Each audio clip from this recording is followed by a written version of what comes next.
Hi Finn, we want to play chess. Before we can go online and play each other, I have to know what you know and what you have learned so far.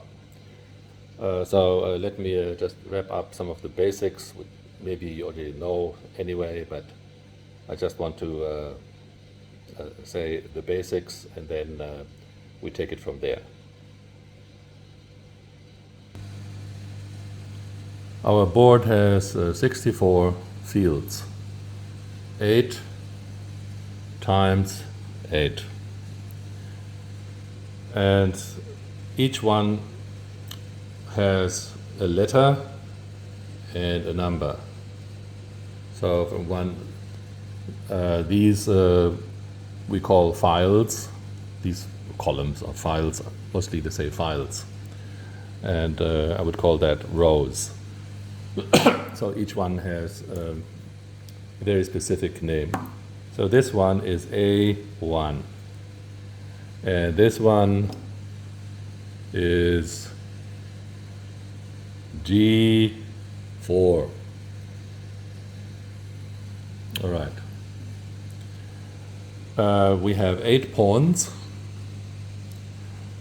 And we have these pieces: the rook, the knight, the bishop, the queen, the king, and same on the other side. Another bishop, another knight, and another rook. Remember, not always do you have numbers and letters on the side. Some chessboards don't have that. The chessboard is right if your white queen is on a white field and the black queen is on a black field. If that is not the case, when, for example, you turn this around and let's say the queen would be on this side, then you know automatically this is wrong. I have to turn the board until it is correct. That's the way I remember it. Some people remember that on the right side the rook has to be white. This is also the case on the other side. So the right rook is on the white field. How do they move? Well, the pawns can only go forward, and from their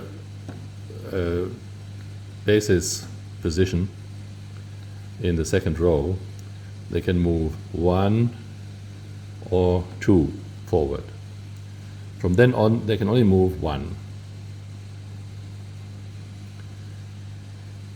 If they reach the other side, they can be changed for anything. You can make it a bishop or a knight, a rook, or in most cases another queen. So in this case you would have 2 queens. You can have 2, 3 or more queens. Quite possible. Now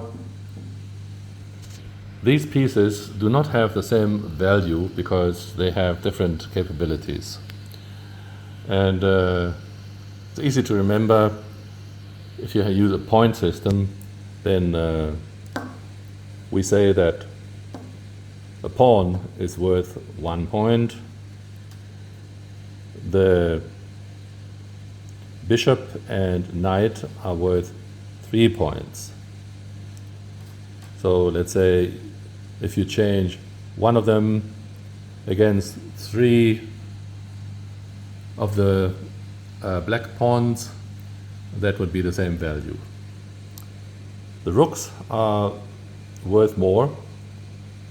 They are worth 5. So if you exchange, let's say, your white rook against a black knight or a bishop, then that is a good move, because It's 5 points against 3 points. The queen has 9 points. So we can see changing the queen with any of the other pieces would always be a bad deal. Unless you have, let's say, 1 queen for 2 rooks. That would in generally be a good deal for the one that has the rooks. The way pieces are captured, pawns can only capture something in diagonal but always forward position. So they cannot capture this one. But if it was like this, yes, then they can hit that one and take it away. Same on the other side. There's one strange exception. I want to mention it, but in the beginning that is a bit confusing. If you are in this position as white, and the black guy moves this one or that one 2 forward, which is allowed, then of course you miss the chance to beat him. Therefore they invented the rule that you can capture, in this case, the black pawn by going en passant, as they call it. That is French, in going by, passing by. So you actually, the moves can look like this. He does that, and you do en passant, which means you can hit him as if he only moved forward 1.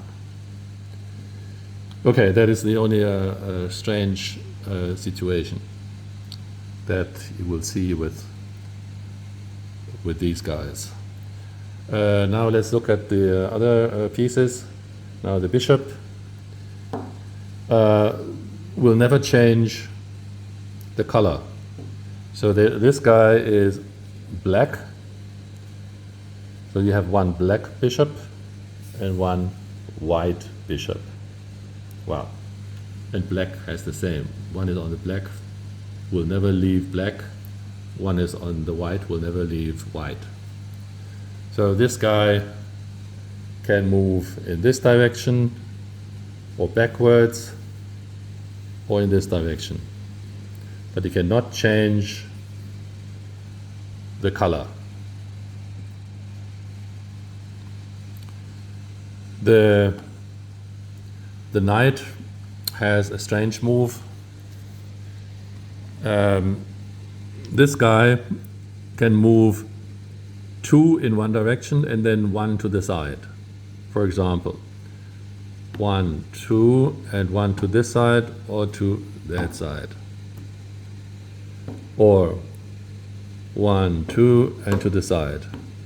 So you can see it will always change the color, because he can hit that field, or that field, or that, or that, that. And of course he cannot jump on his own piece. But that is a valuable trait.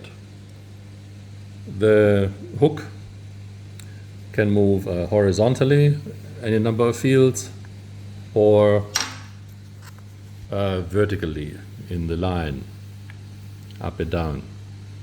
That is quite powerful.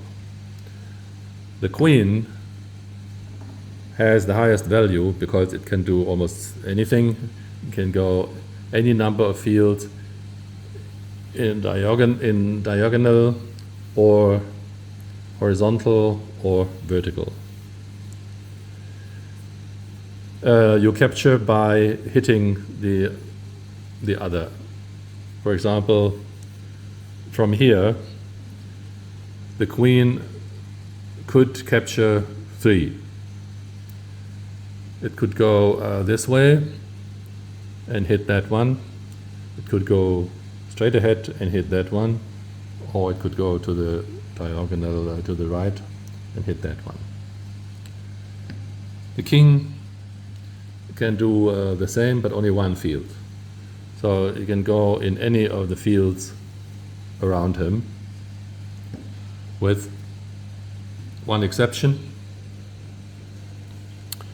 which is called castling. Sometimes it will be of advantage that the king and the rook